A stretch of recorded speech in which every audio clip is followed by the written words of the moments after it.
एक बार की बात है, एक छोटी सी बत्तख का बच्चा, नादान लेकिन जिज्ञासु, एक घमंडी बाज, ताकतवर लेकिन अकेला, और एक चालाक बिल्ली, हमेशा सुरक्षित रहने वाली, जंगल के किनारे मिले। बत्तख ने कहा, मैं उड़ना चाहती हूं जैसे तुम दोनों।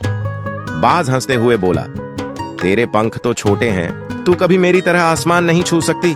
बिल्ली बोली, जमीन पर ही सुरक्षा है, उड़ान में तो बस खतरा है। लेकिन बत्तख ने छोटे छोटे छलांग लगाकर अभ्यास शुरू किया।